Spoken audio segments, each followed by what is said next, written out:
আসসালামু আলাইকুম। এখন শুনবেন সংবাদ শিরোনাম। যুক্তরাষ্ট্র ইসরায়েলের টার্গেট ইরানের জ্বালানি স্থাপনা, জবাবে তেল আবিব সহ মধ্যপ্রাচ্যের বিভিন্ন স্থানে মিসাইল ছুটছে তেহরান। আইডিএফ হিজবুল্লাহ সংঘাতে লেবাননে উত্তেজনা তুঙ্গে।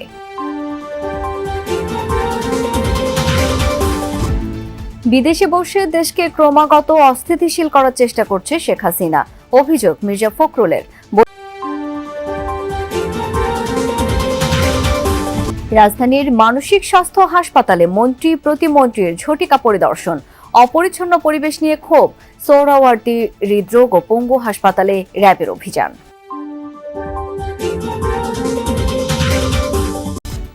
ঢাকা আশুলিয়া এলিভেটেড এক্সপ্রেসওয়ের কর্মযজ্ঞের কারণে যাত্রায় ভোগান্তির শঙ্কা, উত্তরে বাড়ি ফেরার নির্বিঘ্ন করতে নানা প্রস্তুতি। এতক্ষণ শুনছিলেন সংবাদ শিরোনাম, এখন শুনবেন বিস্তারিত। একযোগে ইরানের ৩০টি জ্বালানি স্থাপনায় হামলা চালিয়েছে যুক্তরাষ্ট্র ইসরায়েল যৌথ বাহিনী। টানা নবম দিনের অভিযানে টার্গেট হয়েছে বিমানবন্দর, পরিবহন ডিপো। ধ্বংস করা হয়েছে গুরুত্বপূর্ণ বেশ কয়েকটি পানি শোধনাগার। এমন পরিস্থিতিতে মার্কিন প্রেসিডেন্ট ডোনাল্ড ট্রাম্পের হুঁশিয়ারি, ইরানের সেনাবাহিনী আর শীর্ষ নেতাদের সম্পূর্ণ নির্মূল না করা অবধি হামলা বন্ধ করবে না যৌথ বাহিনী। দাও দাও করে জ্বলছে তেহরানের আগদা সিয়ে জ্বালানি ডিপো। ইসরায়েলি বোমা হামলায় ব্যাপক ক্ষতিগ্রস্ত হয়েছে স্থাপনাটি। টানা ৯ দিন ধরে এভাবেই জ্বলছে ইরানের রাজধানী। মধ্যপ্রাচ্যে মোতায়েনকৃত বিভিন্ন মার্কিন ঘাঁটি আর বিমানবাহী রণতরী থেকে যৌথ বাহিনীর হামলা অব্যাহত ইরান জুড়ে। এরই মধ্যে দেশটির অর্থনীতির মেরুদণ্ড জ্বালানি শিল্পকে ধ্বংসে উঠে পড়ে লেগেছে তারা।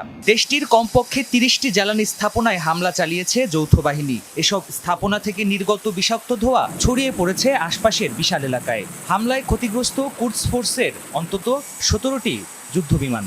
একই সাথে ইরানের বিভিন্ন সামরিক আর বিমান ঘাঁটি লক্ষ্য করেও হামলা হয়েছে।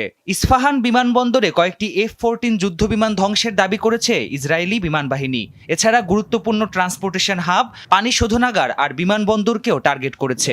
এয়ারফোর্স ওয়ানে সাংবাদিকদের প্রশ্নের জবাবে মার্কিন প্রেসিডেন্ট ডোনাল্ড ট্রাম্প বলেছেন, ইরানের সেনাবাহিনী আর শীর্ষ নেতাদের পুরোপুরি নির্মূল না করে শান্ত হবেন না তিনি।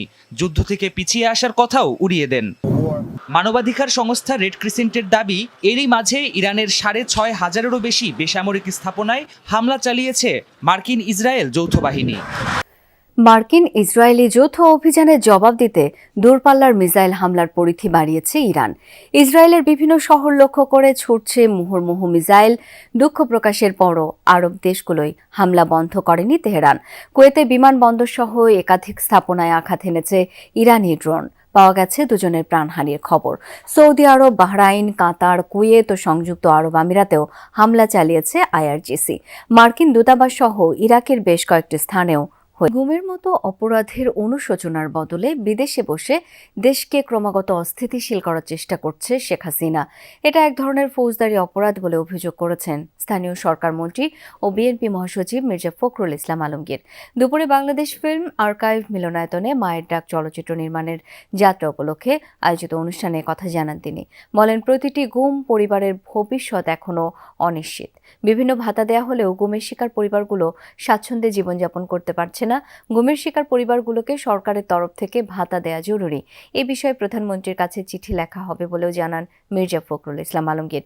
এ সময় তথ্য প্রতিমন্ত্রী ইয়াসের খান চৌধুরী বলেন, আর কোনো গুম, হত্যা ও রক্তের রাজনীতি চায় না বাংলাদেশ। অন্তর্বর্তী সরকারের সময়ে জাতীয় গুরুত্বপূর্ণ খাতগুলোতে সিদ্ধান্ত হয়েছে মানুষকে অন্ধকারে রেখেই তাদের শাসনামলে স্বচ্ছতার ঘাটতি ছিল বলে মন্তব্য করেছেন টিআইবির নির্বাহী পরিচালক ইফতেখারুজ্জামান। বলেন, ইউনূস সরকার ১.৫ বছরের তথ্য কমিশনকে প্রতিষ্ঠিত হতে দেয়নি। রবিবার সকালে ধানমন্ডিতে টিআইবি কার্যালয়ে তথ্য অধিকার ফোরাম আয়োজিত সংবাদ সম্মেলনে এসব কথা বলেন তিনি। একই সাথে কথা বলেন সুজন সম্পাদকও। নির্বাচন পরবর্তী সময়ে নারীদের প্রতি চলমান রাজনৈতিক সহিংসতা বন্ধে সরকারের প্রতি আহ্বান জানিয়েছেন জাতীয় নাগরিক পার্টির আহ্বায়ক নাহিদ ইসলাম।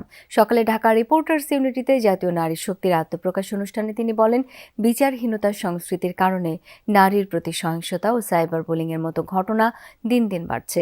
এসব ঘটনা বন্ধে সরকারকে কার্যকর উদ্যোগ নেয়ার দাবি জানান নাহিদ ইসলাম।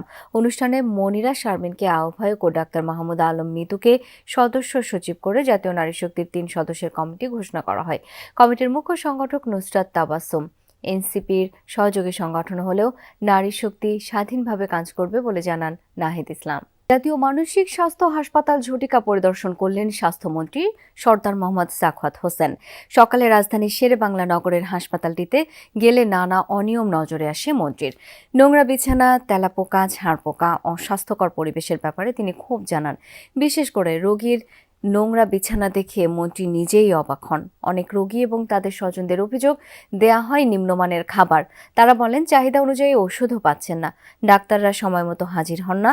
এ সময় স্বাস্থ্যমন্ত্রীর সাথে স্বাস্থ্য প্রতিমন্ত্রী এম এ মোহিত ছিলেন। তিনি বলেন, দেশের সর্বোচ্চ প্রতিষ্ঠান হওয়ার পরও নেতৃত্ব সংকটে এই হাসপাতাল, রয়েছে অব্যবস্থাপনা। তবে দ্রুত সমস্যাগুলো সমাধানের প্রতিশ্রুতি দেন মোহাম্মদ সাখাওয়াত হোসেন। বলেন, মানসিক হাসপাতালকে অন্যান্য হাসপাতাল থেকে আরও বেশি মানবিক হতে হবে। রাজধানীর 3টি বড় সরকারি হাসপাতালে দালাল বিরোধী অভিযান চালিয়েছে র্যাব। হৃদরোগ ইনস্টিটিউট, পঙ্গু হাসপাতাল ও শহীদ সোহরাওয়ার্দী মেডিকেল কলেজ হাসপাতাল থেকে 20 জনকে গ্রেপ্তার করা হয়েছে। পরে ভ্রাম্যমাণ আদালতের মাধ্যমে তাদের বিভিন্ন মেয়াদে সাজা দেওয়া হয়।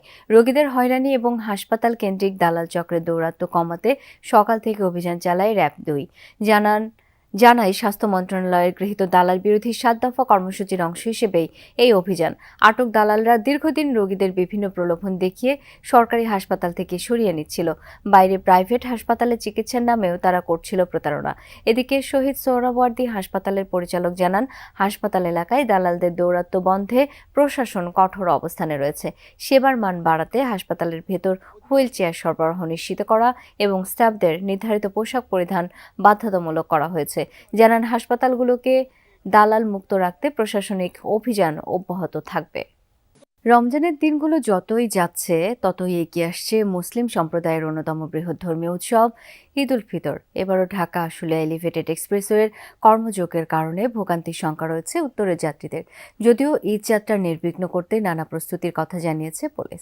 এটি ঢাকা আশুলিয়া এলিভেটেড এক্সপ্রেসওয়ের এক অংশের চিত্র। মহাসড়ক জুড়েই চলছে কর্মযজ্ঞ। কোথাও কোথাও পরিবহন চলাচলের জন্য তৈরি করা হয়েছে বিকল্প সরু পথ। এতে স্বাভাবিক দিনেই থাকছে দীর্ঘ যানজট। এমন পরিস্থিতিতে ঈদে ঘরমুখ মানুষের অতিরিক্ত চাপ নিয়ে দুশ্চিন্তায় পরিবহন শ্রমিকরা জানান, এখনই সর্বোচ্চ পরিকল্পনা না নিলে চরম ভোগান্তিতে পড়তে হবে উত্তরের যাত্রীদের। তবে ঈদে ঘরমুখ মানুষকে নির্বিঘ্নে পৌঁছে দিতে বেশ কিছু উদ্যোগের কথা জানিয়েছেন হাইওয়ে পুলিশ। একই সাথে সড়ক সংস্কার করতে এক্সপ্রেসওয়ে কর্তৃপক্ষ ও সড়ক বিভাগকেও জানানো। দপ্তরে দপ্তরে শুধু চিঠি চালাচালিতে সীমাবদ্ধ না থেকে এ পথের যাত্রীরা চান সরজমিনে সংস্কার। অন্যথায় সড়কে বাড়বে জটলা,